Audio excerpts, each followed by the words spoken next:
जय हिंद एवरीवन। आप सभी का यूपीएससी हिंदी पे स्वागत है। तो आज हम लोग फिर से जो है अपना करंट अफेयर सीरीज कंटिन्यू करेंगे। तो जैसा कि मैंने बोला है कि पिछले एक साल का जो करंट अफेयर है वो इस सीरीज में कवर होगा। ठीक है, लगभग लगभग 100 वीडियो में जो है पूरा का पूरा करंट अफेयर कवर कराया जाएगा। आई होप आपकी स्टडी अच्छी चल रही होगी और आप जो है इस सीरीज को जो है रिलीजियसली फॉलो कर रहे होंगे। ठीक है, और अगर आपको लगता है कि ये सीरीज जो है आपकी प्रिपरेशन में, आपके एग्जाम के पॉइंट ऑफ व्यू से इम्पॉर्टेंट है, हेल्पफुल होगा, तो आप इसको जो है लाइक कर सकते हैं। ठीक है, तो जैसा कि मैंने बोला कि पहला टॉपिक जो है हम लोग प्रीलिम्स स्पेसिफिक करते हैं, क्योंकि प्रीलिम्स जो है वो लगभग 5 महीने बचे हैं और प्रीलिम्स के पॉइंट ऑफ व्यू से कुछ ऐसे टॉपिक्स होते हैं जो हमेशा सदाबहार होते हैं, एवरग्रीन टॉपिक्स होते हैं, जिससे क्वेश्चन बनने के चांसेस जो हैं वो ज़्यादा होते हैं। ठीक है, तो उन्हीं टॉपिक्स को मैं टारगेट करता हूँ। पहला टॉपिक्स मैं उन्हीं से लेता हूँ जो प्रीलिम्स के लिए पॉइंट ऑफ व्यू से इंपॉर्टेंट होता है। तो आज जो है मैंने बायोस्फीयर रिजर्व लिया है। ठीक है, तो बायोस्फीयर रिजर्व जनरली जो है सेंट्रल गवर्नमेंट जो होती है या स्टेट गवर्नमेंट जो होती है आपस में मिलकर जो है डिसाइड करती है और यूनेस्को के द्वारा सर्टिफाइड होती है। ठीक है, तो इसमें इंडिया में टोटल 18 बायोस्फीयर रिजर्व हैं। तो ये जो मैंने टॉपिक रखा है इसके लिए मैं आपको बताता हूँ कि ये सभी नाम आपको याद रखने हैं। ठीक है, ये सभी नाम आपको याद रखने हैं। इसके अलावा आपको ये भी पता होना चाहिए कि भाई ये जो बायोस्फीयर रिजर्व है ये कौन से स्टेट में आ जाता है। ठीक है, जैसे कच्छ है ये गुजरात में आता है, कोल्ड डिजर्ट है ये लद्दाख के अराउंड आ जाता है, पन्ना जो है ये मध्य प्रदेश में आ जाता है, नीलगिरी जो है ये कर्नाटक में आ जाता है, नंदा देवी उत्तराखंड में आ जाता है, नीलगिरी कर्नाटक, नंदा देवी उत्तराखंड, नोकरेक जो है ये मेघालय में आ जाता है, मेघालय। ठीक है, ग्रेट निकोबार तो आपको पता ही है अंडमान निकोबार में आ जाएगा, गल्फ ऑफ मन्नार जो है तमिलनाडु रीजन में आ जाएगा, मानस जो है ये आसाम में आ जाएगा। ठीक है, सुंदरबन अपना वेस्ट बंगाल में आ जाएगा, सिमलीपाल जो है ये उड़ीसा में आ जाएगा। ठीक है, डिब्रू सैखोवा जो है ये आसाम के अराउंड आ जाएगा। ठीक है, दिहांग दिवांग ये अरुणाचल प्रदेश में आ जाएगा, अरुणाचल प्रदेश, आंध्र प्रदेश में समझिएगा, अरुणाचल प्रदेश। पंचमढ़ी जो है ये मध्य प्रदेश छत्तीसगढ़ का रीजन है। कंचनजंगा, कंचनजंगा बेसिकली जो है सिक्किम के अराउंड आ जाएगा। ठीक है, सिक्किम के अराउंड आ जाएगा कंचनजंगा। ठीक, अगस्त मलाई जो है फिर तमिलनाडु का रीजन जो है, तमिलनाडु केरला का रीजन उसमें आ जाएगा। अचानक मार अमरकंटक जो है ये छत्तीसगढ़ आ जाएगा। ठीक है, छत्तीसगढ़ और मध्य प्रदेश का जो रीजन है छत्तीसगढ़ एमपी मान लीजिए। ठीक है, कच्छ जो है ये गुजरात, कच्छ जो है गुजरात, कोल्ड डिजर्ट जो है अराउंड लद्दाख, JNK पहले था, अब लद्दाख जो है अलग अलग हो गया है, शेषाचलम जो है और पन्ना। ठीक है, शेषाचलम में ध्यान नहीं आ रहा है, शायद आंध्र प्रदेश में है, शायद आंध्र प्रदेश में है। ठीक है, और पन्ना जो है ये मध्य प्रदेश में है। तो मैंने लेवल आपको बता दिया है, एक बार खुद से जो है आप सर्च कर लीजिएगा कि आपको जो है इन सभी बायोस्फीयर रिजर्व के नाम, पहली बात तो कौन से 18, टोटल 18 बायोस्फीयर रिजर्व हैं। ठीक है, और इसके अलावा ये बायोस्फीयर रिजर्व जो हैं ये कौन से स्टेट में आते हैं ये आपको याद होना चाहिए, बिल्कुल याद होना चाहिए। यूपीएससी तो डायरेक्टली आपसे नहीं पूछेगी कि भाई ये बायोस्फीयर रिजर्व कौन से स्टेट में है, या हो सकता है किसी ऑप्शन में पूछ भी दे, लेकिन पीसीएस में जनरली पूछ सकता है। ठीक है, इसके अलावा आपको क्या पता होना चाहिए, इसमें 18 में से कुछ 12 ऐसे बायोस्फीयर रिजर्व हैं, 18 में से कुछ ऐसे 12 बायोस्फीयर रिजर्व हैं जो कि UNESCO man and biosphere reserve programme या world network of biosphere reserve उसमें कवर कराए जाते हैं। ठीक है, तो यूनेस्को MAB या world network of biosphere reserve उसमें कवर कराया जाता है। तो उन 12 का नाम मैं आपको बता दूं, जैसे नीलगिरी है। ठीक है, नीलगिरी इसके अंदर आ जाता है, गल्फ ऑफ मन्नार, तो गल्फ ऑफ मन्नार आ जाता है, सुंदरबन आ जाता है, इसके अलावा नंदा देवी आ जाता है, इसके अलावा पंचमढ़ी, तो पंचमढ़ी आ जाता है, इसके अलावा नोकरेक, तो नोकरेक यहाँ पे है। ठीक है, इसके अलावा आपका सिमलीपाल, तो सिमलीपाल कहाँ है, ये रहा। इसके अलावा अचानक मार अमरकंटक ये, और इसके अलावा ग्रेट निकोबार, तो ग्रेट निकोबार, और अगस्त मलाई, और फिर कंचनजंगा, तो कंचनजंगा कहाँ पे आपको दिख रहा है, ये रहा। इसके अलावा पन्ना। ठीक है, तो पन्ना, पन्ना ये रहा। तो ये जो 12 हैं, 1 2 3 4 5 6 7 8 9 10 11 12 हो गया ना, जिस पे टिक लगा हुआ है। तो जिस पे ये टिक लगा हुआ है बेसिकली ये UNESCO man and biosphere reserve programme में या world network of biosphere reserve. तो टोटल 18 बायोस्फीयर रिजर्व अपने इंडिया में हैं, उसमें से 12 ऐसे हैं जो कि यूनेस्को MAB के अंतर्गत man and biosphere reserve programme में आ जाते हैं। ठीक है, तो आपको जो है ये सभी 18 नाम याद होने चाहिए, और इसमें से कौन से ऐसे 12 हैं जो कि यूनेस्को MAB में कवर हो जाते हैं, आपको ये याद होना चाहिए। तो ये जो है काफ़ी इंपॉर्टेंट टॉपिक था, इसलिए मैंने बताया है। 2019 का प्रीलिम्स देखिएगा, उसमें बायोस्फीयर रिजर्व क्वेश्चन आया था। तो इस तरीके से इस पे क्वेश्चन कभी भी आ सकता है, ठीक है, किसी भी एग्जाम में। अब आइए, जो हम लोग का सितंबर मंथ का करंट अफेयर सीरीज चल रहा था उसमें ऑलरेडी 10 लेक्चर्स हो चुके हैं, 10 लेक्चर ऑलरेडी हो चुके हैं, और आज का ये लेक्चर सितंबर मंथ के लिए लास्ट होने वाला है। तो लगभग 10-11 लेक्चर में हम लोगों ने पूरा सितंबर मंथ कंप्लीट कर लिया। तो यही स्ट्रेटजी जो है आगे वाले महीनों, जो आगे वाले मंथ के करंट अफेयर रहेंगे उसके लिए भी यही स्ट्रेटजी रहेगी कि लगभग 10 लेक्चर्स में जो है एक महीने का करंट अफेयर खत्म करना है, ठीक है। तो आज जो है आर्ट एंड कल्चर टॉपिक बचा है, तो उसको हम लोग खत्म करेंगे, और ये आज का टॉपिक काफ़ी इंपॉर्टेंट है। और आर्ट एंड कल्चर जैसे कि है जो ये टॉपिक है, तो सभी लोग क्या करते हैं, इसको कवर करने के लिए या तो एनसीईआरटी के थ्रू जाते हैं आर्ट एंड कल्चर को कवर करने के लिए, स्टैटिक पोर्शन कवर करने के लिए, नितिन सिंघानिया पढ़ते हैं। तो नितिन सिंघानिया थोड़ा सा हैवी हो जाता है, बल्कि हो जाता है, ठीक है। तो आपको जो है स्ट्रेटजी ये रखना है आर्ट एंड कल्चर के लिए कि पहली बात तो जो भी न्यूज में टॉपिक आते हैं, जैसे ये टॉपिक्स न्यूज वाले हैं, ये सभी टॉपिक्स न्यूज वाले हैं, इनको जो है बेसिकली कॉम्प्रिहेंसिवली कवर करना है। इतना नहीं कि भाई जितना आपको मैगजीन में दिया हुआ है, जितना आपको मैगजीन में दिया हुआ उतना पढ़ लिए काफ़ी होगा ना, ऐसा नहीं होने वाला है। क्योंकि यूपीएससी जो है आर्ट एंड कल्चर से बहुत ही मुश्किल सवाल पूछती है, और कोई पूरा का पूरा नितिन सिंघानिया याद करके भी चला जाए, फिर भी कोई भी ऐसा मतलब वो नहीं है, श्योरिटी नहीं है, कोई श्योरिटी नहीं है कि आपका जो है क्वेश्चन सही ही होगा, ठीक है। तो आपको जो है करंट अफेयर से लिंक करके पढ़ना पड़ेगा, ठीक है, आर्ट एंड कल्चर। तो हुआ क्या कि हाल में ही जो है आदि शंकराचार्य, जैसा कि दिया हुआ है भूमि क्षेत्रम, यहाँ पे मोदी जी जो है अपने प्राइम मिनिस्टर जो हैं वो विजिट किए, ठीक है, ये केरला में है। और ये इसलिए इंपॉर्टेंट है कि आदि शंकराचार्य का जो जन्म हुआ था, जो आदि शंकराचार्य जन्म हुआ था, बर्थ प्लेस था, वो कलाडी केरला ही था, ठीक है। तो कलाडी ये विलेज है केरला में, वहाँ इनका जन्म हुआ था। काफ़ी एक महान संत थे, इन्होंने इनकी एक बहुत ही जो है इंपॉर्टेंट फिलॉसफी है, जो अद्वैत फिलॉसफी है, उसका हम चर्चा करेंगे अभी हम लोग, ठीक है। तो कलाडी केरला जो है इनका जन्म स्थान है, जहाँ पे मोदी जी विजिट किए थे। तो आपको पता क्या होना चाहिए फिल्म्स के पॉइंट ऑफ व्यू से कि आदि शंकराचार्य 8th सेंचुरी के सेंट थे, ठीक है। ये संत थे 8वीं शताब्दी के, ठीक है। लगभग 1200-1300 साल हो गए हैं, ठीक। इसके अलावा जो है आदि शंकराचार्य जो हैं इनकी फिलॉसफी थी अद्वैत, अद्वैत सिद्धांत कहते हैं, अद्वैत। इंग्लिश में अगर हम लोग कहें तो नॉन ड्यूअलिज्म। तो नॉन ड्यूअलिज्म जो है कॉन्सेप्ट है, ये आदि शंकराचार्य जी का है। इस कॉन्सेप्ट के हिसाब से जो ब्रह्म होता है, जो ब्रह्म, ब्रह्म मतलब इन्होंने कहा कि जीवात्मा, जो जीवात्मा है, ठीक है, और पार ब्रह्म मतलब इसको ईश्वर कहते हैं, ठीक है। तो इसमें कोई फर्क नहीं होता है, इसमें जो है कोई फर्क नहीं होता है। तो जो एक तरीके से इसको गॉड कह लीजिए, जो पर ब्रह्म है उसको गॉड कर लीजिए, और ब्रह्म जो है वो एक तरीके से जीव हो गया, हम हो गए, आप हो गए, और हमारी तरह जितने भी स्पीसीज हो गए, चाहे चींटी हो गई, चाहे डॉग हो गया, कैट हो गया, काऊ हो गया, ऐसे से चाहे ट्रीज भी उसके अंदर आ जाते हैं। तो वो बेसिकली ब्रह्म है, और जो ईश्वर है वो पार ब्रह्म है। तो अद्वैत सिद्धांत क्या कहता है कि ये ब्रह्म और पार ब्रह्म जो है वो एक ही हैं, वो एक ही हैं, ऐसा कहता है। अद्वैत का मतलब यही हुआ कि भाई दो नहीं है। अद्वैत का मतलब क्या हुआ, दो नहीं है। तो क्या दो नहीं है, ब्रह्म और पार ब्रह्म, ये दो नहीं है। ब्रह्म और पार ब्रह्म मतलब जीव, आत्मा और ईश्वर, ये दो नहीं है, दोनों एक ही हैं, ठीक है। तो यही अद्वैत फिलॉसफी है। आपको कंफ्यूज नहीं होना है कि अद्वैत फिलॉसफी होती क्या है। आज का जो टॉपिक है, इसके तहत हम लोग फिलॉसफी का भी करेंगे, जिससे क्वेश्चन बहुत ज़्यादा बनते हैं, जिससे क्वेश्चन बहुत ज़्यादा बनते हैं, और वो एवरग्रीन टॉपिक है, उससे क्वेश्चन किसी भी साल आ सकते हैं, ठीक है। इसलिए मैं इसको कवर कर रहा हूँ। तो आपको ये समझ में आ गया कि आदि शंकराचार्य की जो फिलॉसफी थी वो अद्वैत थी। अद्वैत का मतलब नॉन ड्यूअलिज्म होता है। नॉन ड्यूअलिज्म का मतलब ये होता है कि जो ईश्वर है और परमेश्वर, मतलब जो ईश्वर है और जो एक तरीके से जीवात्मा है, उसमें दो नहीं है, एक ही है।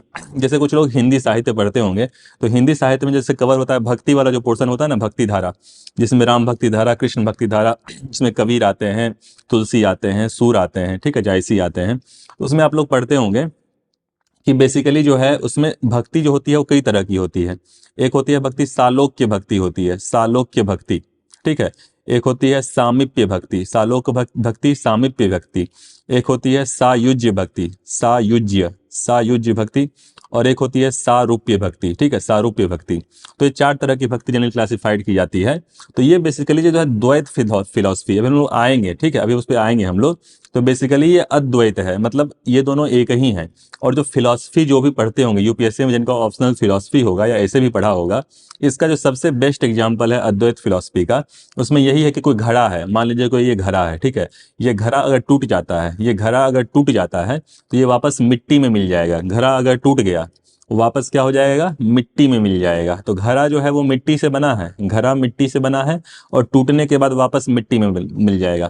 एग्जाम्पल आप समझ पा रहे होंगे, घड़ा मिट्टी से बना है और घड़ा वापस जो है ये टूटेगा तो मिट्टी में मिल जाएगा। तो यही है अद्वैत फिलॉसफी का मतलब कि भाई ब्रह्म पार ब्रह्म दो नहीं है, एक ही है। ब्रह्म जो है वो पार ब्रह्म में मिल जाएगा ज्ञान योग के द्वारा। ज्ञान योग पे बहुत बल देते हैं, ठीक है। योग कई प्रकार का हो सकता है, ज्ञान योग हो सकता है, भक्ति योग हो सकता है, ध्यान योग हो सकता है। तो ये ज्ञान योग पे एक तरीके से बल देते हैं, ठीक है। तो आदि शंकराचार्य के बारे में इतना जानना काफी होगा फिलहाल, कि अद्वैत फिलॉसफी दिए थे। अद्वैत का मतलब ये होता है कि ब्रह्म और पार ब्रह्म एक नहीं है। ब्रह्म जो है अगर ज्ञान योग के द्वारा जो है पार ब्रह्म से एक हो सकता है, इनका एकीकरण हो सकता है, ठीक है। अब हम लोग समझते हैं द्वैत फिलॉसफी क्या होता है, उसके आगे हम लोग समझेंगे क्या क्या होता है, ठीक है। अब थोड़ा सा आदि शंकराचार्य के बारे में जो भी यहाँ पे दिया हुआ है एक बार देख लेते हैं। ये बेसिकली अद्वैत वेदांत पे एक तरीके से इन्होंने अपने थेसिस दिया था, ठीक है। 10 नामी संप्रदाय यही हुआ कि मोनिस्टिक लाइफ, ठीक है, जो मोनिस्टिक लाइफ है वो जीते थे ये लोग, इसमें उसमें कुछ नहीं है। इसके अलावा इनको माना जाता है कि ये भगवान शिव के अवतार थे, ठीक है, भगवान शिव के अवतार का माना जाता है। इसके अलावा टीचर ऑफ आदि शंकर, जो आदि शंकराचार्य थे इनके गुरु क्या थे, क्योंकि इंडिया के जो अपना सेंट सिस्टम है, जो संत जो एक तरीके से वो है, उसमें गुरु का काफी योगदान होता है। चाहे वो कबीर थे, उनका भी कोई गुरु था, कबीर के गुरु रामानंद थे। तो सबका कोई ना कोई संत का गुरु होता है, समझ रहे हैं ना। तो यहाँ आदि शंकराचार्य गुरु था गोविंद भगवत पाद, ठीक है। गोविंद भगवत पाद ये जो थे ये आदि शंकराचार्य के गुरु थे, ठीक है। इनकी फिलॉसफी जो थी वो वेदांत अद्वैत वेदांत है। इनकी फिलॉसफी अद्वैत वेदांत है, ठीक है। इसके अलावा जो उन्होंने पढ़ाई करी, जो उन्होंने अपने गुरु के यहाँ जाके पढ़ाई करी, वो इन सभी चीज़ों पे की, चाहे ब्रह्म सूत्र हो, उपनिषद हो, गौड़पादीय कारिका हो, ठीक है। और उसके बाद उन्होंने कौन कौन सी किताबें लिखी उसके वो अभी आगे आएगा, ठीक है। और इनके कुछ शिष्यों के नाम दिए हुए हैं, जो कि हो सकता है प्रीलिम्स में, खासकर यूपी पीसीएस में जो है आपसे पूछ दे कि भाई ये सभी शिष्य हैं जो हैं, ये कौन से संत ऐसे थे जिनके ये शिष्य हैं। तो आपको एक बार देख लेना है कि पद्मपाद, तोतकाचार्य, हस्तमालका, सुरेश्वर, ठीक है, ये 4 शिष्य थे। जैसे आपको भी पता होगा कि जो 4 धाम हम लोग जनरली ट्रैवल करते हैं, वो आदि शंकराचार्य की एक तरीके से उत्पत्ति वो थी, दी हुई वो चीज़ थी, जो 4 धाम हम लोग करते हैं। अब ऐसे एग्जाम्पल यहाँ पे दिया हुआ है, ठीक है। अब जैसे ये 4 धाम है, जैसे द्वारका है, तो द्वारका अपना कहाँ पे है, गुजरात में है, ठीक है। द्वारका जो है गुजरात है, इसको शारदा मठ भी कहते हैं, शारदा मठ, ठीक है। इसके अलावा श्रृंगेरी कहाँ पे है, ये कर्नाटक में है, कर्नाटक, ठीक है। और श्रृंगेरी जो है बेसिकली ये कर्नाटक में है, इसको श्रृंगेरी मठ भी कहते हैं।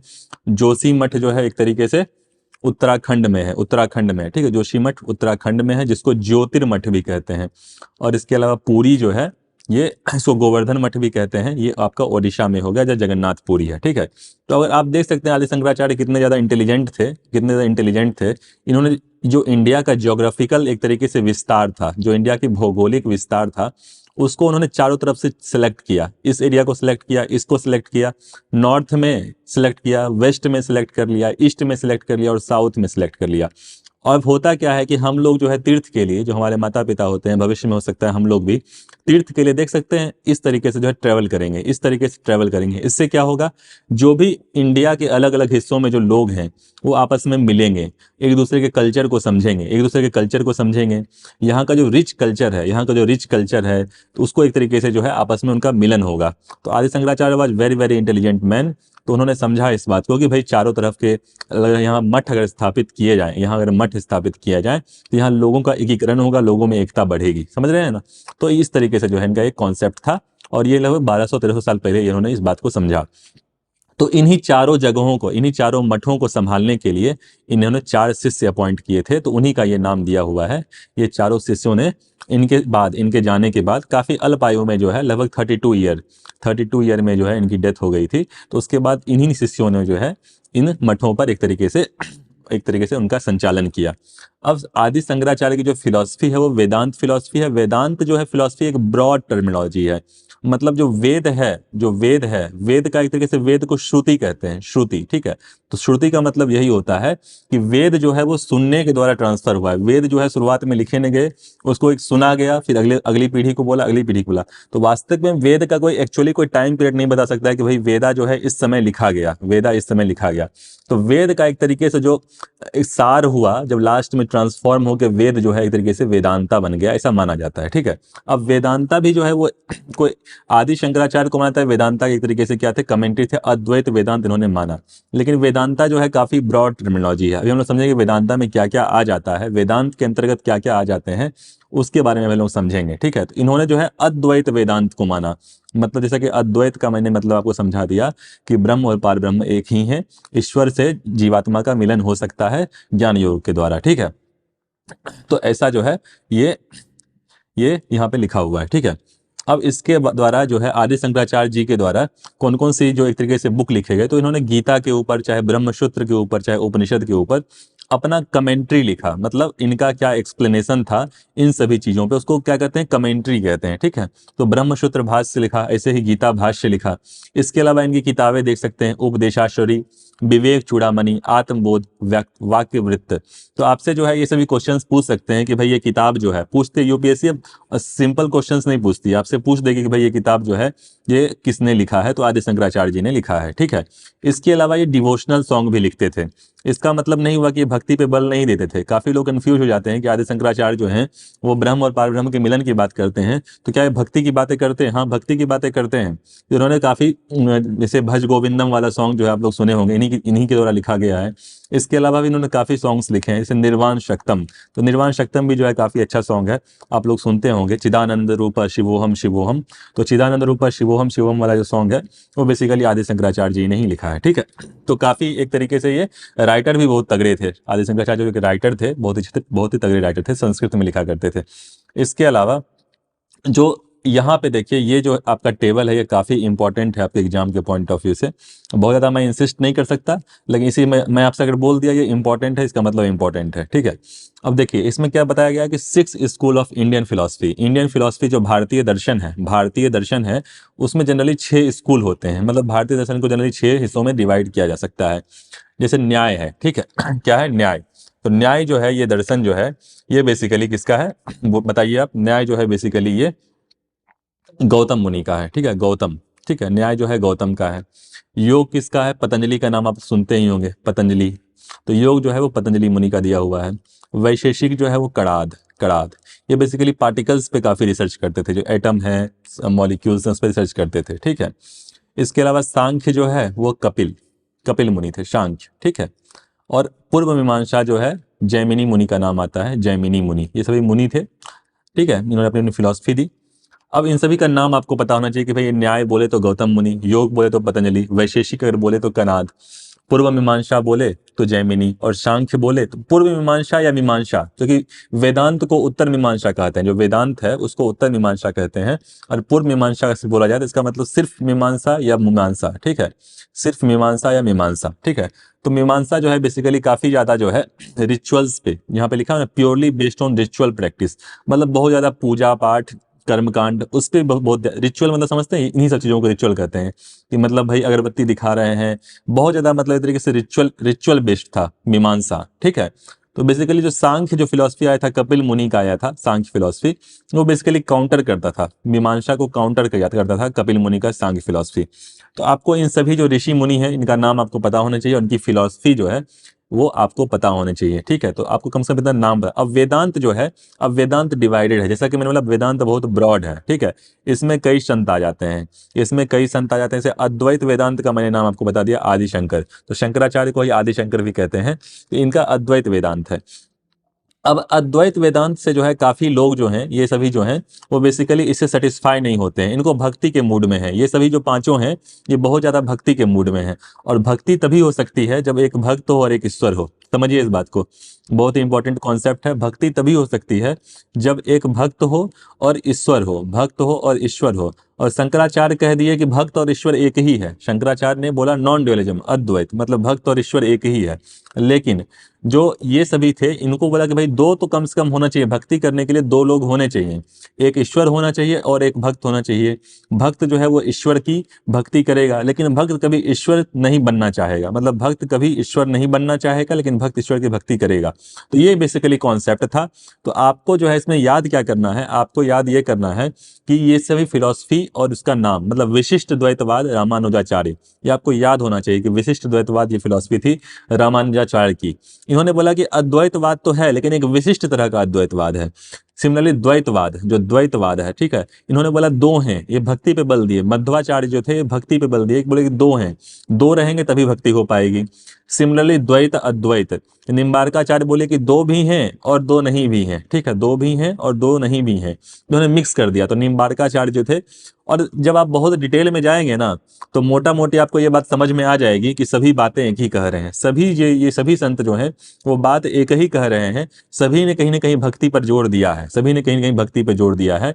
अब शुद्ध द्वैतवाद, ये आप लोग हिंदी साहित्य वाले जो है वो पढ़ते होंगे, शुद्ध अद्वैत, ये पुष्टि मार्ग भी जो है, पुष्टि मार्ग भी जो इसी में आ जाता है, इसमें वल्लभाचार्य होते हैं, वल्लभाचार्य भी होते हैं, ठीक है। तो इन्हीं का बेसिकली जो है फिलॉसफी था शुद्ध अद्वैतवाद।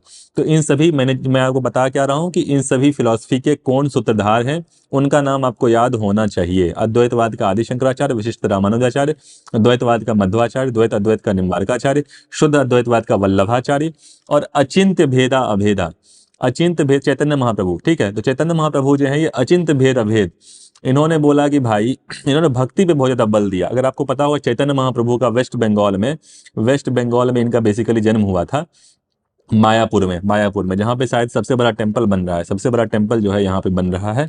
और आज एक संस्था जो है वो इस्कॉन नाम की, वो बेसिकली चैतन्य महाप्रभु की जो आइडियोलॉजी है, जो कृष्ण भक्ति है, कृष्ण भक्ति मतलब भगवान कृष्ण की भक्ति करने का एक तरीके से जो एक संस्था है उस पर बल देती है इस्कॉन संस्था, वो बेसिकली चैतन्य महाप्रभु की ही देन है। लगभग 500 साल पहले जो है इन्होंने हरे कृष्णा मंत्र दिया था, और जो बेसिकली हरि भक्ति है, हरि भक्ति मतलब कृष्ण भक्ति, हरि नाम संकीर्तन मतलब संकीर्तन के माध्यम से, मतलब 10-20 लोग हो गए, किसी के हाथ में ढोलक है, किसी के हाथ में वो है, और मस्ती में जो है ये भक्ति करते हुए चलते थे। तो ऐसे थे चैतन्य महाप्रभु, इन्होंने भक्ति के माध्यम से समाज को एक तरीके से एकीकरण किया, समाज के दुख को जो है दूर करने का प्रयास किया, कि भक्ति में जो है वो बल दिया, ठीक है। तो चैतन्य महाप्रभु का ये अचिंत्य भेद अभेद फिलॉसफी है।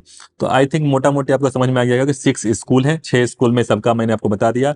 उसमें से वेदांत जो है उसमें कई फिलोसफर आ जाते हैं। वेदांत में अद्वैतवाद, विशिष्टाद्वैतवाद, द्वैतवाद, द्वैत अद्वैतवाद, शुद्धाद्वैतवाद और अचिंत्य भेदाद्वैतवाद, और उसके जो सूत्रधार हैं उनका भी नाम नीचे दिया हुआ है, ठीक है। तो ये सभी चीजें आपको फैक्चुअल आपको याद होनी चाहिए, ठीक।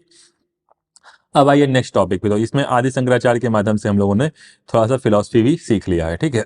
अब हम लोग आते हैं नेक्स्ट टॉपिक पे, होयसाल टेम्पल।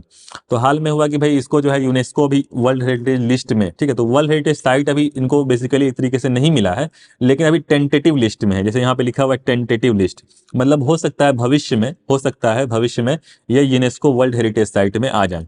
तो पिछले लेक्चर में जो भी कुछ लेक्चर्स पहले जो है मैंने आपको कवर कराया था, total 40 world heritage site India में है। हाल में रमप्पा टेम्पल को जो है वो इंक्लूड किया गया था, ठीक है। तो इसमें बेसिकली जो है आपको यूनेस्को के टेंटेटिव लिस्ट में जो है इनका जो है नामकरण किया गया है। तो भविष्य में ऐसा हो सकता है 1-2 साल बाद जो है ये सभी यूनेस्को वर्ल्ड हेरिटेज साइट में इंक्लूड कर लिए जाएं। तो ये बेसिकली होयसाल टेम्पल्स हैं, और इसमें भी बहुत कुछ है मेरे को बताने के लिए, जो कि आपके प्रीलिम्स के पॉइंट ऑफ व्यू से इंपॉर्टेंट है। तो ये 3 टेम्पल के आप नाम याद कर लीजिए, Chenna Kesava Belur, Hoysaleswara Halebid and Kesava temple at Somnathpur. तो ये तीनों टेम्पल जो है वो कर्नाटक से हैं। तीनों टेम्पल कहाँ से हैं? कर्नाटक से हैं, ठीक है। तो पहली बात तो आप ये याद कर लीजिए कि इन तीनों टेम्पल्स को टेंटेटिव लिस्ट में दिया गया है, और भविष्य में जो है ऐड कर सकते हैं। फिलहाल इनका संरक्षण जो है वो आर्कियोलॉजिकल सर्वे ऑफ इंडिया, ये जो है एक तरीके से बॉडी है, ये मिनिस्ट्री ऑफ कल्चर के अंदर शायद बॉडी आती है। तो ये बेसिकली जो है प्रोटेक्ट करती है इन सभी टेम्पल्स को, ठीक है। अब इसके अलावा इसमें होयसाल के बारे में दिया हुआ है, इसे होयसाल का रीजन भी दिया हुआ है। ये आपका कर्नाटक हो गया, ये आपका आंध्रा हो गया, ये आपका तमिलनाडु हो गया। तो बेसिकली इस रीजन के अंदर जो है इनका एक तरीके से एम्पायर था। अभी हम लोग जैसे देखते हैं कि अभी इंडिया में टोटल 28-29, हाँ, तो अभी इंडिया में जैसे 27 स्टेट हैं और 9 यूटी हैं, 27 स्टेट है, 9 यूटी हैं अभी फिलहाल इंडिया में। तो अभी जो हम लोग स्टेट का कॉन्सेप्ट देखते हैं कि इस तरीके से डिवाइडेड है, इस तरीके से डिवाइडेड है, पहले ऐसा नहीं था। पहले जो है बॉर्डर्स जो है बेसिकली अभी अभी जो हम लोग का कॉन्सेप्ट है बॉर्डर डिवीजन का, ये फिलहाल 1956 के बाद ऐसा हुआ है। जो 7th कॉन्स्टिट्यूशनल अमेंडमेंट एक्ट हुआ था 1956 में, उसके बाद ऐसा हुआ है। उससे पहले तो भाई सब कुछ मर्ज था, एक एम्पायर होता था जो बेसिकली एक रीजन को इस तरीके से संभालता था, और आपस में जो है एक दूसरे के जो रीजनल जो है लड़ाई होती थी, समझ रहे हैं ना। तो उस पर हम लोग आएंगे कि किस प्रकार से जो है कौन कौन से एम्पायर आपस में झगड़ा करते थे, कभी आएगा तो उसको कवर कर लेंगे। तो होयसाल के बारे में दिया हुआ है कि भाई इस रीजन को जो है ये कंट्रोल करते थे, और इन्होंने टेम्पल्स बनाए हैं। तो कर्नाटका आप देख सकते हैं यहाँ कंट्रोल था, तो कर्नाटका में टेम्पल बनाया, ठीक है। अब Hoysala ruled a large part of modern day Karnataka, ठीक है, 10th and 14th सेंचुरी। तो इसके अलावा इसमें दिया हुआ है कि इसके जो फाउंडर थे इस एम्पायर के, जो भी इनका जो था डायनेस्टी, उसके किंग नृप कामटू, ठीक, किंग। तो इनका आपको नाम याद रखना है, कर्नाटका रीजन में किया था। और 10 to 14 सेंचुरी, 10 to 14 सेंचुरी जो है बेसिकली इनका एक तरीके से पीरियड था। हो सकता है उसके बाद में किसी और डायनेस्टी ने उसको एक तरीके से कंट्रोल कर लिया होगा, ठीक है। इसके अलावा एक और राजा हैं जो इसी डायनेस्टी से हैं, उनका नाम आपको याद रखना है, विष्णुवर्धना, ठीक है। विष्णुवर्धना जो है, विष्णुवर्धन राय, इनका एक इंपॉर्टेंस है क्योंकि इन्होंने ही जो है बेसिकली इस किंगडम में एक तरीके से रूल किया था, ठीक है। अब आइए टेम्पल्स के ऊपर, अब हम लोग टेम्पल्स पे चर्चा करते हैं। तो यूपीएससी जो है टेम्पल्स पे बहुत ज़्यादा क्वेश्चन पूछती है, यूपीएससी टेम्पल्स पे बहुत ज़्यादा क्वेश्चन पूछती है, ठीक है। तो अभी इन सभी चीज़ों से ज़्यादा एक और इंपॉर्टेंट चीज़ है जो बताने के लिए, तो पहले मैं उसको कवर करूँगा, ठीक है। तो सबसे पहली बात आपको ये पता होना चाहिए कि ऐसे टेम्पल जो हैं, जो टेम्पल्स हैं इंडिया में जो बनाए जाते हैं, वो बेसिकली जो है वो जनरली बनाए गए थे, वो बेसिकली एक नागर स्टाइल होता है। नागर नागर स्टाइल बेसिकली उनको कहते हैं जो नॉर्थ इंडिया में होते हैं। जो नॉर्थ इंडिया के जो टेम्पल्स होते हैं वो बेसिकली नागर स्टाइल के होते हैं, ठीक है। इसके अलावा द्रविडियन स्टाइल जो होता है, द्रविडियन स्टाइल, ठीक है। द्रविडियन स्टाइल जो है, ये द्रविडियन स्टाइल जो है ये बेसिकली साउथ इंडिया में टेम्पल का आर्किटेक्चर होता था, साउथ इंडिया में, ठीक है। इसके अलावा जो है अपना वेसार स्टाइल, तो वेसार स्टाइल जो है एक तरीके से मिक्स्ड है, इसको हाइब्रिड भी कहते हैं, ठीक है। तो वेसार और हाइब्रिड, हाइब्रिड मतलब मिक्सचर, ठीक है। तो ये बेसिकली जो है ये आपको मिल जाएंगे, बता उसका चर्चा करेंगे हम लोग। तो ये जो होयसाल है ये हाइब्रिड स्टाइल ही है, वेसार स्टाइल ही है, इसलिए ये बताया मैंने, ठीक है। अब आइए थोड़ा सा डिटेल में देख लेते हैं कि ये सभी जो नागरा टेम्पल है, द्रविडियन टेम्पल, इनका क्या है, इनका मतलब क्या है, इनमें क्या डिफरेंसेज हैं। ये सभी आपके प्रीलिम्स के पॉइंट ऑफ व्यू से काफ़ी इंपॉर्टेंट हो जाते हैं। अब यहाँ पर मैंने इमेज को तो अटैच नहीं किया है, आप लोग इमेज एक बार देख लीजिएगा कैसे होते हैं, इमेज पड़ा होगा। तो बेसिकली जैसे सन टेम्पल मोधेरा है, जगन्नाथ टेम्पल है, ये सभी नागर टेम्पल हो जाते हैं, ठीक है, नगर टेम्पल।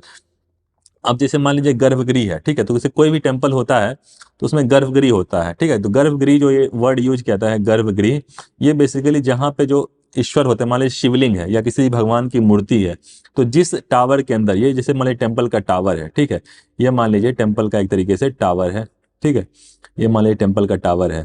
तो यहाँ पे जो भगवान की मूर्ति होगी तो उसके ऊपर जो है बेसिकली शिखर होगा, ठीक है। तो ये शिखर, टॉप मोस्ट पोर्शन को शिखर कहते हैं, शिखर, ठीक है। और इसके अलावा गर्भगृह जो है, जहाँ पे भगवान एक तरीके से वहाँ पे जहाँ पे होंगे उसको क्या कहेंगे, गर्भगृह कहेंगे, ठीक है। तो जो मेन डीटी है, जो मेन ईश्वर जहाँ पे रहेंगे उसको गर्भगृह कहते हैं। तो गर्भगृह आपको समझ में आ गया।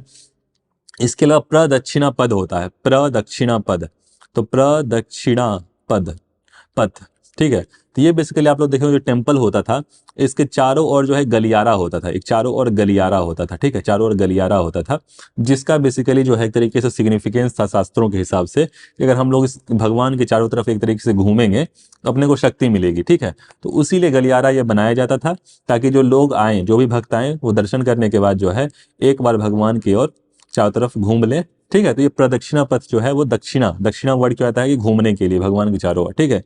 इसके अलावा मंडप, तो मंडप किस लिए यूज किया जाता है वर्ड, ये जो चीफ जो मेन टेम्पल रहेगा उसके चारों ओर हॉल रहेगा, सामने एक तरफ हॉल रहेगा, ठीक है। ये हॉल जहाँ पे मतलब मान लीजिए 100 लोग, 100 भक्त अगर इकट्ठा हो रहे हैं तो एक साथ ये लोग भक्त जो हैं वो सामने जो है यहाँ पे इकट्ठा हो सके, समझ रहे हैं ना, यहाँ सामने इकट्ठा हो सके, तो उसके लिए एक तरीके से मंडप वर्ड यूज होता है, मंडप, ठीक है।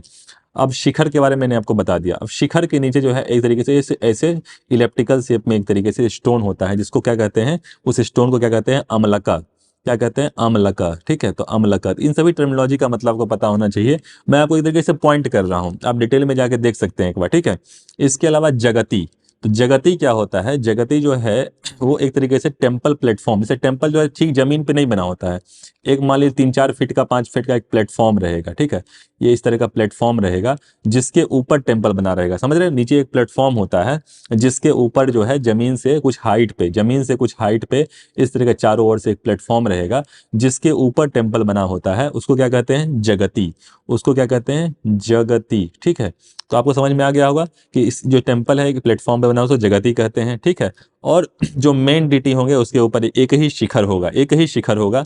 साउथ वाले टेम्पल्स में हो सकता है कई शिखर हो, उसमें एक ही शिखर होगा, ठीक है। इसके अलावा जो जो ये अपना नागर स्टाइल है, इसमें कुछ स्टाइल जो इसके सब स्टाइल्स हैं, मतलब इसके सब टाइप्स हैं, थोड़े थोड़े डिफरेंसेज हो सकते हैं, लेकिन उसके नागर के अंदर ही आए तो उसमें ओडिशा स्टाइल है, ओडिशा स्टाइल है। इसके अलावा जैसे चंदेल, तो जो चंदेल है तो चंदेल जो है एक तरीके से डायनेस्टी भी थी, चंदेल स्टाइल आ जाता है, और सोलंकी स्टाइल। तो आपसे पूछते चंदेल स्टाइल और सोलंकी स्टाइल जो है वो नागर नागर के अंदर आ जाते हैं, तो हाँ आ जाते हैं, ठीक है। तो उसके अंतर्गत जो है वो आ जाते हैं, ठीक है। तो जगन्नाथ टेम्पल इसका एग्जाम्पल हो गया, सन टेम्पल मोधेरा है उसका एग्जाम्पल हो गया, ठीक है। अब आइए द्रविडियन टेम्पल पे। तो नागर टेम्पल मैंने आपको बता दिया ये सारी चीज़ें।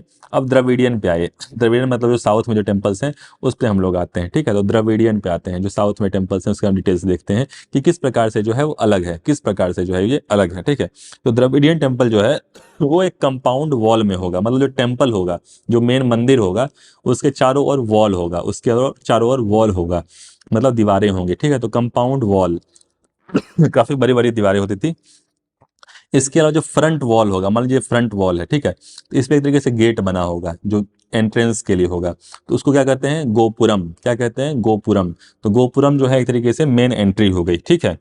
इसके अलावा जो शेप होगा टेम्पल का, शेप जो होगा टेम्पल का, मान लीजिए टेम्पल का शेप होगा इसके ऊपर से, समझ रहे हैं ना, जैसे इस तरीके से शेप होगा, मान लीजिए ये है, ठीक है। तो ये जो है पिरामिड के शेप में होगा, समझ रहे हैं ना, बिल्कुल ऐसे सीधा नहीं जाएगा, बिल्कुल ऐसे सीधा नहीं जाएगा, एक तरीके से जो है पिरामिड के शेप में जाएगा, मान लीजिए ऐसे ऐसे कुछ होगा, ठीक है।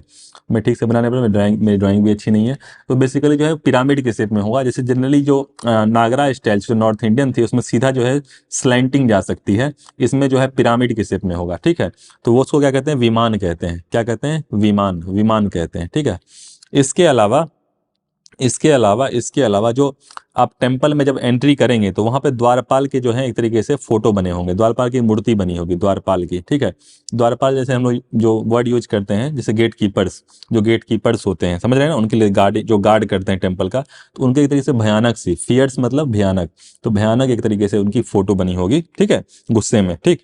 इसके अलावा जो भी टेम्पल्स होंगे जनरली, उन सभी जगह हर टेम्पल्स में एक वाटर रिजर्वायर होगा, मतलब एक तरीके से पानी का एक तरीके से तालाब होगा, ठीक है, पानी का तालाब होगा। ये नागरा वाला टेम्पल में ऐसा नहीं मिलेगा, नॉर्थ इंडियन वाले टेम्पल में ऐसा नहीं मिलेगा, ये आपको साउथ में मिलेगा, वाटर रिजर्वायर, ठीक है। इसके अलावा इसमें 5 तरह के जनरली शेप मिलेंगे, 5 तरह के शेप मिलेंगे, मतलब 5 तरह के शेप में टेम्पल बनते हैं, और इन सभी टर्मिनोलॉजी पे क्वेश्चन बनते हैं, इसलिए मैं आपको इंसिस्ट कर रहा हूँ। एक शेप होगा कूटा, कूटा का मतलब होता है स्क्वायर, तो स्क्वायर शेप में एक टेम्पल होगा। दूसरा होगा शाला, तो शाला जो है ये वर्ड है, रेक्टेंगुलर शेप में अगर टेम्पल रहेगा उसके लिए शाला यूज होगा, रेक्टेंगुलर के लिए, ठीक है, रेक्टेंगुलर के लिए मतलब रेक्टेंगुलर समझ, आयत, तो इसके लिए शाला यूज होगा, ठीक है। इसके अलावा एक वर्ड होता है गज प्रति, गज, प्रतिष्ठा, ठीक है, गज प्रतिष्ठा, ठीक है। तो ये गज प्रहस्ता, सॉरी गज प्रहस्ता है, गज प्रहस्ता।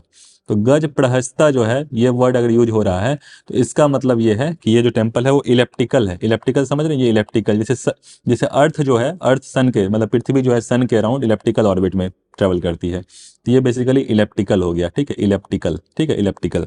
इसके अलावा जो वृत्त है, वृत्त तो आप लोग समझते होंगे हिंदी वर्ड है जो कि सर्किल के लिए, एकदम बिल्कुल सर्किल से, ठीक है, सर्किल। इसके अलावा ऑक्टागोनल, ऑक्टागोनल समझ रहे हैं, ये अष्टभुज जो हो गया, ठीक है, ये अष्टभुज हो गया, तो ये अष्टभुज हो गया, तो इसके लिए बेसिकली क्या होगा, ऑक्टागोनल अगर होगा तो इसको क्या कहेंगे, इसको कहेंगे अष्टसारा, अष्टसारा कहेंगे, अष्टसार, ठीक है। तो जैसे मैंने पांच पांच जो मैंने आपको शेप बताए हैं, ये पांचों शेप जो हैं आपके नाम याद होना चाहिए, एक बार खुद से भी आप रिसर्च कर लीजिएगा, ठीक है। तो मैंने आपको नागरा टेम्पल के बारे में बताया, द्रविडियन टेम्पल के बारे में आपको मैंने बताया, तो इन्हीं दोनों का मिक्सचर जो है एक तरीके से वेसार होता है, ठीक है। तो इसमें जो है आपको द्रविडियन टेम्पल का एग्जाम्पल पूछा जाए तो कैलाश नाथ टेम्पल एलोरा, कैलाश नाथ टेम्पल एलोरा, और शिव टेम्पल थंजावुर, शिव टेम्पल थंजावुर, और आपका मीनाक्षी टेम्पल, तो मीनाक्षी टेम्पल, तो ये सभी जो है ये द्रविडियन स्टाइल आ जाते हैं, ठीक है। तो जो वेसार स्टाइल है ये बेसिकली एक तरीके से मिक्स इन दोनों का, नॉर्थ इंडियन और साउथ इंडियन का मिक्स है, ठीक है। और इसका एग्जाम्पल है चालुक्य ऑफ बादामी, तो चालुक्य ने स्टार्ट किया था। इसके अलावा राष्ट्रकूटा और होयसाल तो है ही, जिसके बारे में हम लोग चर्चा कर रहे हैं, ये होयसाल तो है ही, ठीक है। तो इन सभी टेम्पल के बारे में जो है कुछ डिटेल्स दिए हुए हैं, ठीक है, इसको मैं पहले मिटा देता हूँ। तो इन सभी टेम्पल्स के जो बेसिकली डिटेल्स आपको दिए हुए हैं, जो चंड केशवा टेम्पल है, इसका नाम तो है केशव, केशव वर्ड यूज किया जाता है आप लोग से कृष्ण के लिए होता है, भगवान कृष्ण के लिए। और वैष्णविज्म, वैष्णविज्म क्या होता है कि भगवान जो विष्णु या विष्णु की भक्ति कोई करे, या राम की भक्ति करे, या कृष्ण की भक्ति करे, ठीक है, इन सभी में से किसी की अगर भक्ति कोई करता है तो एक तरीके से वैष्णव है, बहुत ही सिंपल सा एक तरीके से मीनिंग है। तो वैष्णव वर्ड कंफ्यूज नहीं होना है, या तो विष्णु या राम या कृष्ण, और इन सभी देवताओं में से किसी भी कोई भक्ति करे तो वो एक तरीके से वैष्णव है, ठीक। तो ये जो है गर्भगृह जो है house and enshrined image of Krishna. तो कृष्णा जो है इनका जो बेसिकली जो प्रिसाइडेड डीटी है, ठीक है। और इसके अलावा जो कंस्ट्रक्शन किया गया है ये वीर बल्लाल। तो आपको इनका नाम याद रखना है कि इन्होंने कंस्ट्रक्शन किया है, ठीक है। होयसाल के अंतर्गत, होयसाल जो एम्पायर था उसमें हुआ था, ठीक है। इसके अलावा ये हालाबेडु टेम्पल है, केशवा टेम्पल है, इसके बारे में भी डिटेल दिया हुआ है। ये विष्णु के लिए डेडिकेटेड है, भगवान विष्णु के लिए। और ये जो है सोप स्टोन, तो अभी सोप स्टोन जो है ये बेसिकली ये सॉफ्ट स्टोन होता है, मतलब कुछ ऐसे स्टोन होते हैं जो बहुत ज़्यादा हार्ड होते हैं। तो जो बहुत ज़्यादा हार्ड स्टोन होंगे उस पर एक तरीके से आप क्या कर पाएंगे, उस पर आप मूर्ति बना पाएंगे या नहीं बना पाएंगे, उस पर आप डिजाइन बना पाएंगे नहीं बनाएंगे। हार्ड स्टोन पे बनाना मुश्किल होगा, जो हार्ड स्टोन होगा उस पर मूर्ति बनाना जो है, कोई भी तरह का डिजाइनिंग करना क्या होगा, मुश्किल होगा, ठीक है, मुश्किल होगा। लेकिन जो सॉफ्ट स्टोन होगा उसके ऊपर क्या होगा, आसान तरीके से जो है हम लोग डिजाइन बना सकते हैं, जैसा चाहे वैसा डिजाइन बना सकते हैं। तो ये जितने भी टेम्पल्स हैं ये एक सोप स्टोन पे बने हैं, समझ रहे हैं ना। तो सोप स्टोन जो है एक तरीके से सॉफ्ट स्टोन था, स्टोन ऐसा पत्थर जो काफी सॉफ्ट हो, उस पे जो है आसानी से जो है डिजाइन बनाए जा सके, ठीक है। अब आइए टेम्पल आर्किटेक्चर पे। तो इसमें बताइए हाइब्रिड स्टाइल है, ठीक है। और इसका जो प्लान है, प्लान मतलब जो ऊपर से मान लीजिए कोई भी व्यू है, मान लीजिए कोई भी व्यू है, उसको हम लोग ऊपर से देखते हैं, उसको क्या कहते हैं, प्लान कहते हैं, ठीक है। तो इसका जो प्लान है वो स्टार की तरह दिखता है, मतलब इसको ऊंचाई से हम लोग देखें तो ये स्टार की तरह दिखता है, ठीक है। इसके अलावा जो इस पे कार्विंग्स की गई हैं, कार्विंग्स जो की गई हैं वो सोप स्टोन, मतलब ऐसे स्टोन जो रिलेटिवली सॉफ्ट हो, रिलेटिवली सॉफ्ट हो, ठीक है।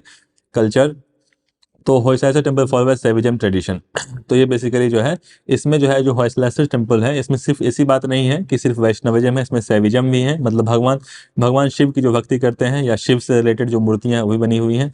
वैष्णविज्म भी है, मतलब विष्णु से रिलेटेड। और शक्तिजम, मतलब जो देवी हैं, दुर्गा देवी हैं, उनसे रिलेटेड भी जो है टेम्पल्स हैं। इसके अलावा जैनिज्म, जो भगवान जो महावीर जैन थे, ठीक है, तो उनसे भी रिलेटेड भी जो बेसिकली एक तरीके से भगवान महावीर से रिलेटेड भी जो है वो मूर्तियां हैं। तो यहाँ पे दिख सकता है आपको एक तरीके से सामंजस्य था, ऐसी बात नहीं है कि एक ही जो है एक ही ईश्वर या देवता की थी मूर्तियां।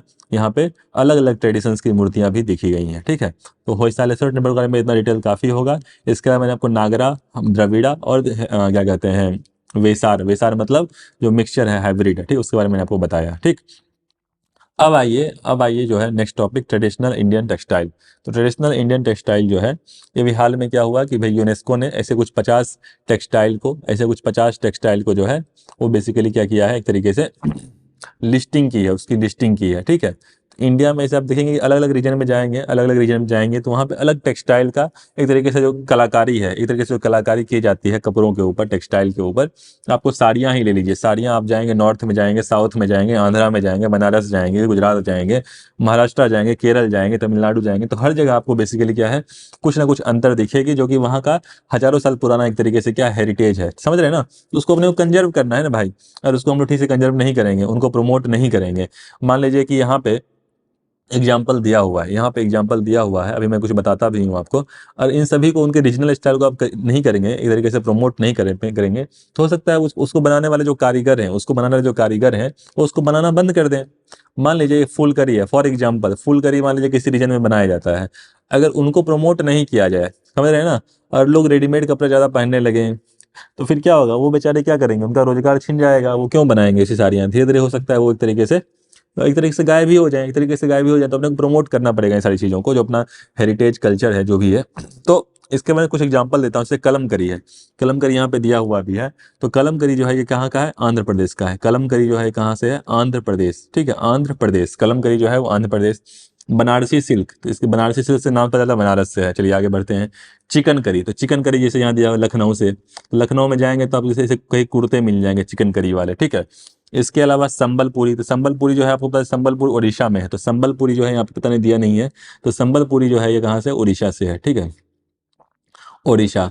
ऐसे मैं चाहूँ तो काफ़ी नाम बता सकता हूँ और मैं एक अलग लेक्चर में ही बता दूंगा। ऐसे इकट है, तो इकट जो है बेसिकली ये हैदराबाद से है। पोचमपल्ली जो है ना रीजन है, तो बेसिकली वहाँ से है, हैदराबाद, तेलंगाना कैपिटल क्या है, हैदराबाद, ठीक है। इसके अलावा चंदेरी, तो चंदेरी क्या है, एमपी। तो चंदेरी इसमें पता नहीं लिस्टिंग की गई है नहीं की गई है। चंदेरी जो है बेसिकली वो चंदेरी की साड़ियाँ बेसिकली कहाँ से है, ये आपका एमपी से आती है। तो इन सभी के नाम मैं आपको बता दे रहा हूँ, लेकिन आपको क्या है करना है, आपको एक लिस्ट बना लेनी है। अगर नहीं बना पाए तो मैं जो शॉर्ट टॉपिक्स में पहला टॉपिक कवर करता हूँ उसमें मैं यही सब कवर कर लूँगा। इसके अलावा पैठानी, तो पैठानी जो है ये कहाँ से है, एक तरीके से औरंगाबाद, तो औरंगाबाद महाराष्ट्र। तो औरंगाबाद महाराष्ट्र, ठीक है, पैठानी। इसके अलावा पटोला, तो पटोला जो है बेसिकली ये कहाँ से है, गुजरात से है, ठीक है। तो आपको बेसिकली क्या करना है, इन सभी जो है ये जो सभी जो साड़ियाँ हैं, इनके जो भी बेसिकली वहाँ का रीजनल वहाँ की कलाकारी है, वो आपको उसके नाम याद होना चाहिए कि भाई ये कौन सी, ये साड़ी जो इस तरह की साड़ियाँ होती हैं, चांदेरी साड़ी कहाँ से है, पैठनी साड़ी कहाँ से है, पटोला साड़ी कहाँ से आता है, गुजरात से आता है, कलमकरी आंध्र प्रदेश से आता है। तो इन सभी के नाम आपको याद होने चाहिए। प्रीलिम्स में सिंपली आपसे पूछ देगा कि भाई बताओ, इकट जो है ये साड़ियाँ जो इस तरह के टेक्सटाइल्स होते हैं, ये टेक्सटाइल कहाँ बनता है, या कलमकरी कहाँ बनता है। तो अब बेसिकली अगर नहीं याद रहेगा तो क्वेश्चन गलत हो जाएगा। सिंपल सी बात है, फैक्ट है, या तो आपको याद है या नहीं है। उसमें आप गेस भी क्या कर लेंगे, उसमें आप क्या गेस कर लेंगे, ऐसा कुछ है ही नहीं। अब आइए, रिप्रेजेंट्स कल्चर। तो बेसिकली जो है, जैसा कि मैंने बताया कि हर साड़ी जो है अलग अलग रीजन से है, कोई गुजरात से है, कुछ महाराष्ट्र से है, कुछ तमिलनाडु से है, कुछ आंध्रा से है, तो अपने रीजन को रिप्रेजेंट कर रहा है। समझ रहे हैं ना आप। इसके अलावा रूरल डेवलपमेंट, मान लीजिए वहाँ के जो लोकल लोग हैं, वहाँ के जो कलाकार हैं, जो आर्टिसंस हैं, समझ रहे हैं ना, जो आर्ट वर्क करते हैं, जो क्राफ्टिंग करते हैं, साड़ियों को मेहनत से बनाते हैं, जो भी टेक्सटाइल है, उनका रोजगार छिन जाएगा। वो सालों सालों से वही काम कर रहे हैं, उनके जो बाप दादा हैं, उनके जो पिताजी हैं, वो बेसिकली वही काम करते आए हैं जनरेशन बाय जनरेशन। तो उनका रोजगार छिन जाएगा, उनकी लाइवलीहुड छिन जाएगी। इसके अलावा इकोनॉमिक बेनिफिट, तो अपना बेसिकली इतने अच्छी तरीके से हम लोगों ने प्रिजर्व कर रखा है, हजारों साल पुराना हम लोगों का एक तरीके से टेक्सटाइल वर्क है, तो उसको प्रमोट करना चाहिए। जैसे कि यहाँ दिया हुआ है कि इंडिया जो है 27% फॉरेन एक्सचेंज जो है टेक्सटाइल एक्सपोर्ट करता है, उसके थ्रू मिलता है। तो इंडिया को इकोनॉमिकल भी सोचना चाहिए कि भाई किस प्रकार से जो है एक तरीके से इंटरनेशनल मार्केट में इसको प्रमोट करके हम पैसे कमाएं। इसके अलावा टूरिज्म, तो बाहर से जो भी फॉरेनर्स आएंगे वो यहाँ के काम देखेंगे, उनको और अच्छा लगेगा, वो साड़ियाँ खरीदेंगे, तो उससे क्या होगा, प्रमोशन होगा, टूरिज्म का भी प्रमोशन होगा। समझ रहे हैं ना, इकोनॉमिकली भी फायदा होगा, फॉरेन एक्सचेंज रिजर्व जो है एक तरीके से प्रमोट होगा।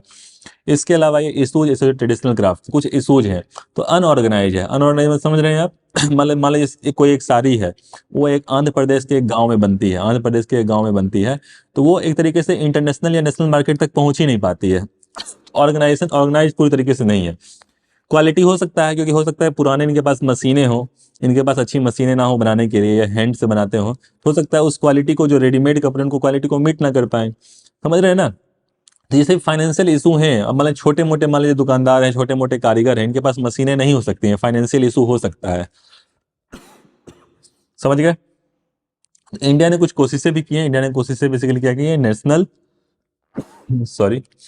हैंडीक्राफ्ट डेवलपमेंट प्रोग्राम, अंबेडकर हस्तशिल्प योजना। तो कुछ इन लोगों को बेसिकली, जो भी ये शिल्पकार होते हैं, जो भी कलाकार होते हैं, इनको हेल्प करने के लिए बेसिकली सभी योजना लागू की है। मैगजीन में वो डिटेल से दिया हुआ है, एक बार आप चेक कर लीजिएगा। तो इस टॉपिक में बेसिकली ये था कि जो भी अलग अलग रीजन से जो भी टेक्सटाइल है उसको प्रमोट करने के लिए यूनेस्को ने लिस्टिंग की है। आपको बेसिकली करना क्या है कि इन सभी जो मैंने कुछ नाम आपको बताए थे, ये सभी आपको डिटेल में जाके सारे नाम याद करने हैं, ठीक है। एक बार लिस्ट कर लीजिएगा, नहीं कर पाएंगे तो मैं कवर कर लूंगा। नवल ट्रेडिशन इन इंडिया, तो हाल में बेसिकली क्या हुआ कि जो इंडियन नेवी का एक तरीके से फ्लैग था, उसको एक तरीके से क्या किया गया, चेंज किया गया, ठीक है। अब यहाँ पे फोटो तो नहीं लगा हुआ है, आप देख सकते हैं मैगजीन में होगा। तो उसको बेसिकली क्या किया गया, प्राइम मिनिस्टर के द्वारा एक तरीके से चेंज किया गया। उसमें हुआ क्या कि जो क्रॉस का साइन था उसको हटा के एक तरीके से एक ऑक्टागन जो है, एक तरीके से अष्टभुज जो है, उसको इंक्लूड किया गया। और यहाँ जो लेफ्ट साइड है, यहाँ अपना तिरंगा है, ठीक है, अपना तिरंगा है यहाँ पे, और जो है एक तरीके से ये तिरंगा है, और यहाँ पे राइट साइड तो ये पूरा फ्लैग रहेगा अपना। तो बेसिकली जो है इसमें जो है एक तरीके से यहाँ दिया हुआ भी है, इस तरह का रहेगा। तो इसमें बेसिकली दिया हुआ है कि the old naval ensign carried by saint George cross with tricolour top, इसको बेसिकली रिमूव कर दिया गया है, ठीक है। और नया ऐड क्या किया गया है, ऑक्टागन जो है ये ऐड किया गया है, ठीक है। और इसके अलावा जो है बेसिकली जो नया साइन ऐड किया गया है वो छत्रपति शिवाजी महाराज से इंस्पायर्ड है। जो नया साइन ऐड किया गया है, कैसे है देखते हैं आगे। तो पहले भी ऐसी बात नहीं है, आपसे प्रीलिम्स में पूछ दे कि पहली बार ऐसा हुआ है कि भाई अपना नवल जो है एक तरीके से जो नेवी का फ्लैग है वो चेंज किया गया है, ऐसी बात नहीं है, पहले भी किया गया है, ठीक है। तो आपको ये बात पता होनी चाहिए, ठीक। अब देखिए, ये छत्रपति शिवाजी से एक तरीके से इंस्पायर किया गया है। छत्रपति शिवाजी के बारे में आप लोग सभी जानते ही होंगे। इसमें बेसिकली क्या है कि लेफ्ट साइड जो है अपना फ्लैग रहेगा, राइट साइड एक ब्लू कलर का ऑक्टागन रहेगा। इसमें ब्लू कलर का बेसिकली ये ऑक्टागन रहेगा, ठीक है। और इसमें जो है इसमें जो है जो बॉर्डर्स होंगे वो गोल्डन बॉर्डर्स होंगे। जो गोल्डन बॉर्डर्स है वो इंस्पिरेशन ले रहे हैं छत्रपति शिवाजी महाराज से। और इसमें जो ऑक्टागन है, ऑक्टागन मतलब 8 भुजाएं, बेसिकली 8 डायरेक्शन को रिप्रेजेंट करेंगी। जो 8 डायरेक्शन है कि भाई तुम किसी भी डायरेक्शन से आओगे, इंडियन नेवी तुमसे निपटने के लिए तैयार है। समझ रहे हैं आप बात। 8 डायरेक्शन जो है वो डायरेक्शन को रिप्रेजेंट करता है ऑक्टागन, ठीक। अब आइए, बेसिकली जो इंडियन नेवी है तो इंडियन नेवी ऐसी बात नहीं है कि इंडियन नेवी जो अपना एक तरीके से देश आज़ाद हुआ उसके बाद इंडियन नेवी बनाई गई ना, अपना इंडियन नेवी हमेशा से था, समझ रहे हैं ना। यहाँ के जो राजा थे वो अपने बॉर्डर्स को प्रोटेक्ट करते थे, यहाँ के बॉर्डर्स को प्रोटेक्ट करते थे फॉरनर्स से, तो उसी के बारे में दिया हुआ है। जो इंडियन नेवी है बेसिकली यहाँ पे लोथल, तो लोथल इंडस वैली सिविलाइजेशन का एक साइट है जो कि गुजरात में आ जाता है, ठीक है। तो यहाँ पे डॉक यार्ड था, डॉक यार्ड समझते हैं, जहाँ पे कोई शिप आती है और उस शिप का एक तरीके से लोडिंग अनलोडिंग होता है, जो भी सामान आता है वो जाता है, तो अपने पास पहले भी था लोथल गुजरात, ठीक है। इसके अलावा जो मौर्यन डायनेस्टी थी, जो मौर्यन डायनेस्टी थी अपनी, जो मौर्यन डायनेस्टी थी, वहाँ पे भी बेसिकली जो था अपना बॉर्डर्स को प्रोटेक्ट करने के लिए ये बेसिकली यूज करते थे, ठीक है। तो जैसे इसमें डिटेल्स दिया हुआ है मेगास्थनीज का, ठीक है। तो मौर्यन डायनेस्टी में मेगास्थनीज है, तो मेगास्थनीज जो था राइटर था, ग्रीक राइटर था, ग्रीक हिस्टोरियन था, ग्रीक हिस्टोरियन था ये मेगास्थनीज। जो डिटेल्स आपको पता होने चाहिए यहाँ पे नहीं दिए, मैं बता रहा हूँ, ग्रीक हिस्टोरियन था, ठीक है। इसकी एक बहुत ही इंपॉर्टेंट किताब है जो कि पीसीएस में पूछी भी जा चुकी है, इंडिका। तो इंडिका इसने बुक लिखी थी, इंडिका मेगास्थनीज ने लिखी थी।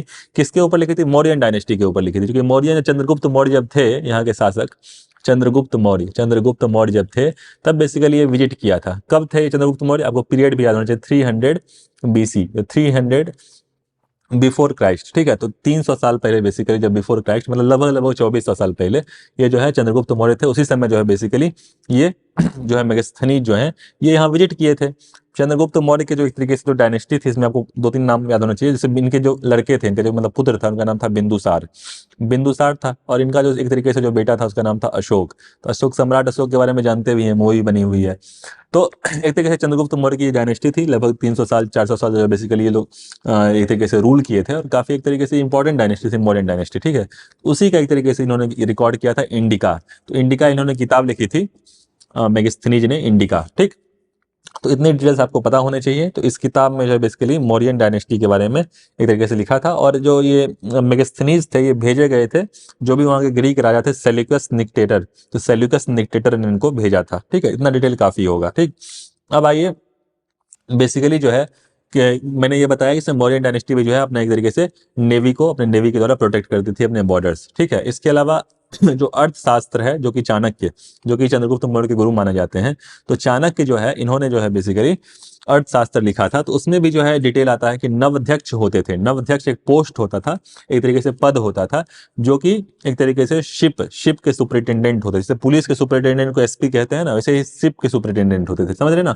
तो ऐसे ऐसे कई नाम जो है यूपीएससी पूछती भी है, और आपको याद भी होना चाहिए, ठीक है। तो मैं आपको कुछ नाम बता भी दे रहा हूँ, बाकी सारे डायनेस्टी के तो नहीं बता सकता, लेकिन फिलहाल मैं आपको बता दे रहा हूँ।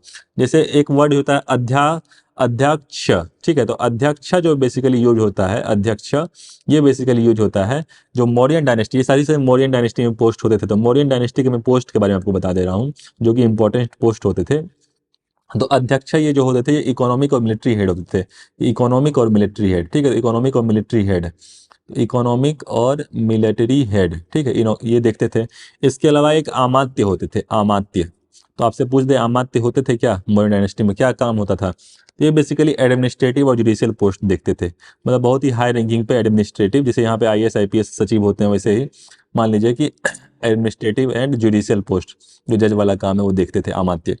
इसके अलावा होते थे युक्ता, ठीक है, हिंदी में लिख दे रहा हूँ युक्ता, ठीक है। तो युक्ता का क्या काम होता था? ये छोटे मोटे सबऑर्डिनेट ऑफिसर होते थे, मान लीजिए छोटे मोटे ऑफिसर जो होते थे एक रीजन में, तो ये सबऑर्डिनेट ऑफिसर होते थे, ठीक है। इसके अलावा एक वर्ड होता है रज्जुका, ठीक है। तो रज्जुका ये जो वर्ड है ये बेसिकली ये लैंड के इंचार्ज होते थे, मान लीजिए ऑफिसर इंचार्ज ऑफ लैंड, ठीक है। तो जो लैंड है मतलब जो भूमि है उसका भी एक तरीके से देखना है ना, तो उसके रज्जुका होते थे, ठीक है। एक होते थे शुल्काध्यक्ष, ठीक है। तो ये बेसिकली किसके लिए जो होते थे? ये टोल कलेक्शन के लिए। जैसे आजकल भी टोल कलेक्शन हम लोग करते हैं ना, कहीं भी हाईवे पे जाइए तो टोल कलेक्ट होता है। तो उस समय भी था कि भाई अपने सामान ले जाना है, तुमको कोई व्यापारी अपना सामान ले जाना है, तो शुल्काध्यक्ष होते थे, टोल कलेक्ट करते थे। इसके अलावा होते थे सीताध्यक्ष, ठीक है। हो सकता है मेरा हिंदी जो है गलत हो सकता है, इसका प्रोनाउंसिएशन या जो एक तरीके से ये जो लिखा हुआ है, लेकिन आप मतलब समझते हैं। सीताध्यक्ष जो है ये एग्रीकल्चर वाला जो एक तरीके से देखते थे, एग्रीकल्चर, ठीक है, जो एक तरीके से कृषि है, ठीक है। तो मैंने कुछ 4-5 जो है एक तरीके से पोस्ट मॉडर्न डायनेस्टी के बारे में आपको बताया। आपको मैं ये सभी टॉपिक्स बताता हूँ, आप जाके फिर से इसको रिसर्च कर सकते हैं और ज़्यादा डिटेल वे में पढ़ सकते हैं, ठीक है। ये सभी पोस्ट आपको नाम होना चाहिए। तो उसी में से एक पोस्ट जो है वो नवध्यक्षा है, जो कि शिप में देखता था मौर्यन डायनेस्टी, ठीक है। तो शिप के सुपरिटेंडेंट। सिमिलरली सातवाहन डायनेस्टी है, तो सभी जितने भी इंपॉर्टेंट डायनेस्टी थे वो अपने जैसे बे ऑफ बंगाल रीजन को अपना क्या करते थे, एक तरीके से वो करते थे प्रोटेक्ट करते थे। अब जैसे गुप्ता है, तो गुप्ता में क्या है, जैसे गुप्ता है, गुप्ता पीरियड, इसमें जो है दो जो है एक तरीके से जो फॉरेन ट्रेवलर्स आए थे, बाहर से ये आए थे, फाहियान और हुएनसांग। तो फाहियान हुएनसांग के बारे में क्या पता होना चाहिए आपको, कि फाहियान हुएनसांग दोनों ही चाइनीज ट्रेवलर थे। तो फाहियान जो थे ये एक तरीके से ओवरसी ट्रेड के बारे में इन्होंने अपना काफ़ी लिखा, और लगभग ये 300 to 400 एडी मान लीजिए, मोटा मोटी मान मैं आपको बता रहा हूँ जो आपको याद हो सकता है, 300-400 एडी में आए थे। और चंद्रगुप्त टू, जो चंद्रगुप्त दो थे, चंद्रगुप्त टू, ठीक है, चंद्रगुप्त टू, जिनको विक्रमादित्य भी कहते हैं, जो विक्रमादित्य कहते हैं, तो इनके समय पे आए थे चंद्रगुप्त टू या विक्रमादित्य, इनके समय पे ये फाहियान आए थे, ठीक है। तो फाहियान आपसे पूछे तो आपको पीरियड पता होना चाहिए। हो सकता है यूपीएससी आपसे एक तरीके से वो पूछ दे, ऑर्डर, यूपीएससी ऑर्डर पूछती है असेंडिंग डिसेंडिंग ऑर्डर में, कि मेगास्थनीज कब आया था, फाहियान कब आया था, हुएनसांग कब आया था, मार्को पोलो कब आया था, समझ रहे ना। तो आपको जो है उन सभी के नाम याद होने चाहिए। हुएनसांग जो है ये अराउंड 637 एडी आया था, 637 एडी, मतलब इसके बाद आया था, ठीक है, 200-300 साल बाद। और ये किंग हर्षवर्धन, तो किंग हर्षवर्धन जो थे, किंग हर्षवर्धन, तो किंग हर्षवर्धन, तो किंग हर्षवर्धन जिनको हर्षा वन भी कहते हैं, हर्षा वन भी कहते हैं, ठीक है। तो इनको बेसिकली इनके टाइम पे आया था। और नालंदा यूनिवर्सिटी में जो हुएनसांग आया था, ये नालंदा यूनिवर्सिटी में से थोड़ी बहुत पढ़ाई भी की, ठीक है। तो नालंदा यूनिवर्सिटी जो है वहाँ पे जाके इसने पढ़ाई भी की, ठीक है। और नालंदा यूनिवर्सिटी बनाया किसके द्वारा गया था, ये बेसिकली जो है बनाया गया था गुप्ता डायनेस्टी के कुमार गुप्त वन थे, तो गुप्ता डायनेस्टी के कुमार गुप्त वन थे, कुमार गुप्त वन, गुप्ता डायनेस्टी के, इन्होंने नालंदा यूनिवर्सिटी बनाया था जहाँ पे हुएनसांग ने पढ़ाई की थी। और हुएनसांग का नाम है, कंफ्यूज नहीं होना, इसका एक और नाम है जुआन जांग, तो जुआन जांग इनका एक नाम है। तो काफ़ी सारे फैक्ट्स मैंने आपको बता दिए, ये सभी फैक्ट्स अपने आप में काफ़ी इंपॉर्टेंट है, ठीक है। तो आपको ये पीरियड से याद होना चाहिए कि लगभग लगभग कौन से समय आया था, उस समय राजा कौन था, उस समय राजा कौन था, और उसने कोई किताब वगैरह अगर लिखी है तो इन सभी में बस यही बताया गया है कि बेसिकली ये सभी जो थे अपने अपने बॉर्डर्स को, जो नेवी के द्वारा प्रोटेक्ट करते थे, ठीक है। इसके अलावा साउथ में जो है बेसिकली 3 डायनेस्टी थी, चोल, चेर, पांड्य, और लगभग लगभग ये तमिलनाडु और केरला रीजन में ये बेसिकली थे, ठीक है।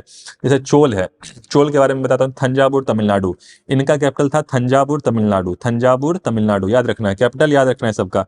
जो चेर है, चेर का कैपिटल जो था वो वांची, वांची जो है वो केरला रीजन में आता है, और करूर तमिलनाडु रीजन में, तो ये इनका कैपिटल था। तो वांची और करूर, वांची और करूर, मैं लिख ही देता हूँ, वांची ये बेसिकली केरला रीजन में आता था, और एक करूर ये बेसिकली इनका कैपिटल रहा। जो चोल है इनका कैपिटल थंजावुर रहा, थंजावुर, थंजावुर तमिलनाडु में आ जाता है, ठीक है, थंजावुर, ठीक है। और इसके अलावा पांड्या, तो पांड्या का कैपिटल जो था वो मदुरई, पांड्या कैपिटल क्या था, मदुरई, ठीक है। तो ये बेसिकली जो है आपको इनके कैपिटल पता होना चाहिए। तो इन सभी का जो है बेसिकली अपनी नेवी पे कंट्रोल था। चोल जो है काफ़ी लंबा समय आप देख सकते हैं, 3rd सेंचुरी 13th सेंचुरी, लगभग 1000 साल जो है ये किए थे, और बेसिकली तमिलनाडु और केरला के रीजन को कंट्रोल करते थे, ठीक है। और अपना जो बे ऑफ बंगाल वाला जो साइड है, जिसे राजेंद्र चोल है, तो राजेंद्र चोल ने काफ़ी एक तरीके से अपनी नेवी की जो नेवी है उसको सुप्रीमेसी हासिल कर ली थी, श्रीलंका तक बेसिकली जो है, और साउथ ईस्ट एशिया तक इसने कंट्रोल कर रखा था। तो ये सब भी जो है काफ़ी ज़्यादा इनके पास एक तरीके से स्ट्रॉन्ग नेवी थी अपने बॉर्डर्स को प्रोटेक्ट करने के लिए, ठीक है। तो चूंकि छत्रपति शिवाजी महाराज ने जो है एक तरीके से उनसे जो है इंस्पायर करके जो है ये फ्लैग लिया गया है, तो उनके बारे में देख लेते हैं। इन्होंने भी जो है अपने नेवी को काफ़ी स्ट्रॉन्ग, एक तरीके से राजा थे, ये जो क्या था, एक राजा थे, तो अपने जो मराठा जो एक तरीके से इनका जो एम्पायर था उसको कंट्रोल करने के लिए, प्रोटेक्ट करने के लिए इनके पास एक नेवल फोर्स था, नेवी का अपना एक आर्मी थी, नेवी की फोर्स थी, नेवी की एक फोर्स थी, ठीक है। ये अपने जो भी रीजन थे, महाराष्ट्र, चूंकि महाराष्ट्र का बॉर्डर लगता है समुद्र से, तो और जो भी गोवा का रीजन कंट्रोल करते थे, तो उनके पास नेवी थी। इन्होंने आइलैंड खांडेरी को भी कंट्रोल ऑक्युपाई कर रखा था। खांडेरी इसी से जो है आप लोग जो सबमरीन, जो 6 सबमरीन प्रोजेक्ट 75 आप लोग पढ़ते होंगे, इसमें जो 6 सबमरीन है, तो वो बेसिकली एक खांडेरी भी उसका नाम है, तो इसी से इंस्पायर्ड है, जो इन्होंने कंट्रोल करा खांडेरी, इसी से इंस्पायर्ड है आईएनएस खांडेरी, ठीक है, जो कालावरी क्लास जो है सबमरीन है। इन सभी के नाम 6 नाम आपको याद होने चाहिए, मैंने कई बार बता भी दिया है, ठीक है। तो ये सभी डिटेल्स आपको जो भी मैंने आपको बताए हैं सभी इंपॉर्टेंट है, इसलिए मैंने इतना इंसिस्ट किया है, ठीक है। अब नेक्स्ट टॉपिक आइए, जो कि अब शॉर्ट न्यूज़ है। शॉर्ट न्यूज़ को शॉर्ट की तरह देखेंगे, जैसा कि मैं हमेशा करता हूँ, तेजी से इसको कवर करते हैं, बहुत टाइम नहीं देंगे, ठीक है। अब evidence of 12,000 year of habitation in Chennai, ठीक है। तो कुछ 12,000 साल पहले पुराना जो है कुछ पाया गया है जमीन से चेन्नई में, ठीक है। और बेसिकली जो है ये मेसोलिथिक पीरियड को बिलोंग करता है, मेसोलिथिक पीरियड को बिलोंग करता है, मिडिल स्टोन एज को, ठीक है। चेन्नई जो है इसके यहाँ पे विलेज में पाया गया है। अब थोड़ा स्टोन एज के बारे में, चूंकि आ ही गया तो स्टोन एज के बारे में देखते हैं, जिसमें कन्फ्यूजन नहीं होना है। ठीक है। जैसे आपसे क्वेश्चन भी बन सकते हैं और आपके क्लेरिफिकेशन के लिए भी बहुत जरूरी है स्टोन एज। ठीक है, तो सबसे पहले पेलियोलिथिक आता है, पेलियोलिथिक, जिसको ओल्ड स्टोन एज कहते हैं, ओल्ड स्टोन एज। ठीक है, ओल्ड स्टोन एज। बीच में आपका आता है मेसोलिथिक। तो जो मेसोलिथिक है इसको कहते हैं मिडिल स्टोन एज। ठीक है, तो मिडिल स्टोन एज। ठीक है, मिडिल स्टोन एज। और लास्ट में आता है नियोलिथिक। ठीक है, तो नियोलिथिक को कहते हैं new stone age, new stone age. ठीक है, तो इतना आपको पता होना चाहिए कि ओल्ड को पेलियो कहते हैं, मिडिल को मेसो कहते हैं और नए को न्यू कहते हैं। ठीक है, अब ये इसके अलावा आपको पीरियड पता होना चाहिए कौन से पीरियड में है। ये 5 लाख BC, 5 लाख BC, समझ रहे हैं ना, 5 लाख BC। ठीक है, से लेके 10,000 BC तक, 5 लाख BC से लेके 10,000 BC तक। इसके बारे में जैसे ऊपर दिया हुआ भी है, 10,000 BC से लगभग लगभग लगभग 6,000 BC मान लीजिए, 10,000, यहाँ 8,000 दिया हुआ है, 6,000 मान लीजिए, 10,000 BC से लेके 6,000 BC तक। ठीक है, ये मेसोलिथिक पीरियड था। और जो नियोलिथिक था इसमें 6,000 BC से 1000 BC। तो हिंदी में पता नहीं क्या कहते हैं, पाषाण युग कहते हैं, पाषाण युग कहते हैं। मेरे ख्याल से पूर्व पाषाण युग या उत्तर पाषाण युग ऐसे कुछ होता होगा। तो ये एक तरीके से क्या हुआ कि बेसिकली क्लासिफिकेशन किया क्यों गया। यहाँ आप देख सकते हैं बहुत बड़ा पीरियड है, बहुत बड़ा रेंज है, यहाँ पे छोटे छोटे रेंज है। ये पीरियड क्लासिफिकेशन इसलिए किया गया कि हुआ क्या कि भाई जो ह्यूमन बीइंग थे वो एक समय से पहले सिर्फ और सिर्फ जो है जंगलों में रहते थे, वो सिर्फ और शिकार करते थे। तो जब उसमें मॉडिफिकेशन आया, जब उनके हथियारों में जैसे वो शिकार करते थे उसमें मॉडिफिकेशन आया, जैसे स्लैश एंड बर्न, जब उन्होंने अपना एग्रीकल्चर करना शुरू किया, स्लैश एंड बर्न एग्रीकल्चर करना शुरू किया, अपने जो जानवर होते थे उनका डोमेस्टिकेशन, पहले जानवरों को मार के खा जाते थे, बाद में सोचा कि इन जानवरों से क्या क्या हम लोग ले सकते हैं, क्या इससे मिल्क ले सकते हैं, क्या हाँ मिल्क ले सकते हैं, तो डोमेस्टिकेशन करना शुरू किया, स्लैश बर्न एग्रीकल्चर शुरू किया, कुछ पेंटिंग वेंटिंग करना शुरू किया। तो उससे क्लासिफिकेशन हुआ कि भाई ये पीरियड जो है इस पीरियड से अलग है, ये पीरियड इस पीरियड से अलग है। इन्हीं बेसिस पे हुआ कि भाई अब ह्यूमंस बीइंग जो है इनके अंदर थोड़ा दिमाग आया, इन्होंने कुछ एग्रीकल्चर करना शुरू किया, इन्होंने कुछ एनिमल्स को डोमेस्टिकेशन उनका एक तरीके से करना शुरू किया, पालतू बनाना शुरू किया, खेती करना शुरू की। तो उसके बेसिस पे जो है एक तरीके से इनका जो है क्लासिफिकेशन किया गया। तो यही क्लासिफिकेशन जो है ये 3 स्टोन एज में किया गया, जिनका पीरियड आपको याद होना चाहिए, इसलिए मैंने आपको बता दिया। और ज़्यादा इसमें कुछ बताने के लिए नहीं है। जो ये एरा का क्लासिफिकेशन होता है, जो डिस्ट्रीब्यूशन होता है, जो डिवीजन होता है, जो आपस में डिवाइड करते हैं, उसी बेसिस पे होता है। अगला टॉपिक है जो मतलब लास्ट में हम लोग चल रहे हैं। ठीक है, तो अगला सीता नवस्तल। तो सीता नवस्तल जो है बेसिकली ये जैन हेरिटेज साइट है तमिलनाडु में। तो ये आपसे सिंपली जो है प्रीलिम्स में यूपीपीसीएस में पूछ देगा सीता नवस्तल कहाँ से है, ये कहाँ पे साइट है, तो तमिलनाडु में है। ठीक है, तो यहाँ पे है जो बेसिकली जो है यहाँ को ASI जो आर्कियोलॉजिकल सर्वे ऑफ इंडिया है, ये प्रोटेक्ट करने की सोच रहा है इस साइट को, क्योंकि यहाँ पे जो है जैन हेरिटेज साइट है, जैन जो भी है, जैन रिलीजन जो है, जैन रिलीजन से रिलेटेड जो है यहाँ पे काफ़ी ऐसे टेम्पल्स हैं, रॉक टेम्पल्स हैं। ठीक है, तो a 2nd century rock temple of Arivar Kovil with Mahavir, Mahavir जो है महावीर जैन जो थे उनकी पेंटिंग्स बेसिकली यहाँ पे है। और फ्रेस्को सेको टेक्निक, तो ये टेक्निक जो है बेसिकली जो होते हैं वॉल होती हैं, जो केव होती हैं, जो गुफाएं होती हैं, उसके वॉल पे, उसकी दीवारों पे जो पेंटिंग करने की टेक्निक होती है, कुछ लाइम ले लिया, मतलब कुछ चूना वूना ले लिया, उसमें कुछ ऑर्गेनिक कलर मिला के जो है पेंटिंग की जाती थी दीवारों को धुल के, तो उसको कहते थे फ्रेस्को सेको टेक्निक जो है पेंटिंग के लिए। ठीक है, तो ऐसे यहाँ पे कुछ रॉक बेड्स जो है इनको प्रोटेक्ट करने की कोशिश की गई सीता नवसल में। तो ASI ने जो है ये कोशिश कर रहा है, तो इसीलिए ये न्यूज में आ गया। तो आपको याद रखना है कि ASI सीता नवस्तल तमिलनाडु में जैन टेम्पल्स हैं, उनको प्रोटेक्ट करने की कोशिश की जा रही है, ज़्यादा कुछ नहीं याद रखना है। इसके अलावा रिवीजन ऑफ शेड्यूल ट्राइब, तो रिवीजन ऑफ शेड्यूल ट्राइब जो है बेसिकली कुछ शेड्यूल ट्राइब से हट्टी। अब जैसे शेड्यूल ट्राइब पे क्वेश्चन पूछता है कि भाई आपसे पूछ देगा कि हट्टी ट्राइब जो है ये कहाँ से है, तो हिमाचल प्रदेश से है। तो नरी कोवरन ट्राइब कहाँ से है, तो ये तमिलनाडु से है। ठीक है, बिंजिया कहाँ से, छत्तीसगढ़ से है। ठीक है, तो इन सभी जो है ट्राइब्स का आपको नरी कोवरन कुरी विक्करन, तो ये सभी तमिलनाडु से है। ठीक है, तो ये 2 ट्राइब्स जो है वो तमिलनाडु से हैं। हट्टी ट्राइब जो है ये हिमाचल से है और बिंजिया जो है छत्तीसगढ़ से है। तो ये सभी ट्राइब्स कहाँ से बिलोंग करते हैं आपको याद होने चाहिए। और जो अपना ये जो 142 सॉरी जो आर्टिकल 341 342 है, अनुच्छेद 341 342, इसमें बेसिकली जो है प्रेसिडेंट विद क्या कहते हैं कन्वर्सेशन, मतलब विद क्या कहते हैं आफ्टर डिस्कशन विद गवर्नर। तो प्रेसिडेंट और गवर्नर जो है मिलके, प्रेसिडेंट और गवर्नर मिलके जो है एक तरीके से ST लिस्ट, जो भी मतलब किन ट्राइब्स को, कौन, ऐसी नहीं बात नहीं कि हर ट्राइब, किन ट्राइब्स को ST लिस्ट में डाल सकते हैं। तो मैं ये आपको ये बता रहा हूँ कि आर्टिकल 341 342 के अंतर्गत जो है प्रेसिडेंट और गवर्नर आपस में डिसाइड करके किसी भी ट्राइब को जो है वो ST लिस्ट में डाल सकते हैं। ठीक है, तो इसमें चारों को जो है ST लिस्ट में डाला गया है, इसलिए ये न्यूज में आया है। तो इन सभी ट्राइब के आपको नाम याद होने चाहिए और ये ट्राइब जो है कहाँ से बिलोंग करते हैं आपको याद होने चाहिए। इसके अलावा जो है India presidency of AIBD has extended for 1 more year। तो ये बेसिकली एक बॉडी है जो कि एक तरीके से जो है इलेक्ट्रॉनिक मीडिया डेवलपमेंट में, जो इलेक्ट्रॉनिक मीडिया का ही आजकल युग है, हम लोग पढ़ा भी किसके थ्रू रहे हैं, इलेक्ट्रॉनिक मीडिया के थ्रू पढ़ा रहे हैं। तो एक तरीके से क्या ये युग है, तो उसको किस तरह से प्रोटेक्ट करना है या उसको क्या करना है, रेगुलेट करना है, उसके लिए बॉडी है, उसके लिए बॉडी है। और इंडिया इसका प्रेसिडेंट है, इंडिया इसका प्रेसिडेंट है। और ये बॉडी जो है ये बनाई, इस्टेब्लिश किसके द्वारा की गई थी, ये ऑर्गेनाइजेशन दिया हुआ है international telecommunication union, UNDP, UNESCO. ये इसके फाउंडिंग मेंबर हैं एआईबीडी के, Asia Pacific institute of broadcasting development. और इसमें कुछ है नहीं, क्योंकि इंडिया जो है प्रेसिडेंट जो है 1 साल के लिए एक्सटेंड कर दिया गया, इसलिए ये न्यूज में आ गया। अब लास्ट टॉपिक जो है आज का वो है उड़ान, उड़े देश का आम नागरिक। तो उड़े देश का आम नागरिक जो है बेसिकली इसके नाम से पता चल रहा है, मिनिस्ट्री ऑफ सिविल एविएशन जो है, मिनिस्ट्री ऑफ सिविल एविएशन, इसके अंतर्गत जो है ये एक इनिशिएटिव लिया गया था, एक कोशिश की गई थी कि जो आम नागरिक है वो भी हवाई जहाज पे चढ़ सके, वो भी हेलीकॉप्टर पे चढ़ सके और एक जगह से दूसरी जगह पे जा सके। तो आम आदमी को समस्याएं कहाँ आती हैं, समस्याएं समझ जाएंगे तो इनिशिएटिव समझ जाएंगे। समस्याएं ये आती हैं कि एयरपोर्ट नहीं होता है, एयरपोर्ट नहीं होता है, ठीक है, एयरपोर्ट नहीं होता है।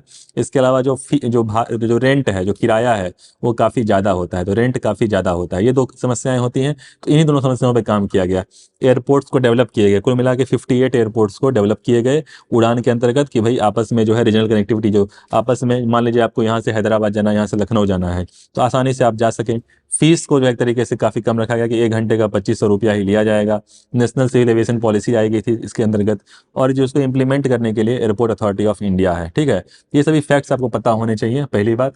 और दूसरी बात ये है कि ये एक तरीके से रीजनल कनेक्टिविटी को एक तरीके से आपस में जोड़ने का काम करेगी, ठीक है। और किराया भाड़ा जो है उसको कम करने की कोशिश की गई है। और भविष्य में 2026 तक टारगेट रखा गया है कि कम से कम जो है 220 एयरपोर्ट को एक तरीके से इसमें कनेक्ट करना है और ज़्यादा से ज़्यादा लोगों को है इसमें जोड़ना है। और एक डाटा कहता है कि लगभग 1 करोड़ लोग अभी तक इसमें बेनिफिट पाए हैं इस उड़ान के द्वारा, ठीक है। तो गवर्नमेंट कुछ एक तरीके से जो है शुरुआत में ऐसा भी की है कि कुछ ऐसी सीटें हैं जिसको कम प्राइस पे जो है यहाँ पे दिया हुआ, एयरलाइंस हैव टू प्रोवाइड।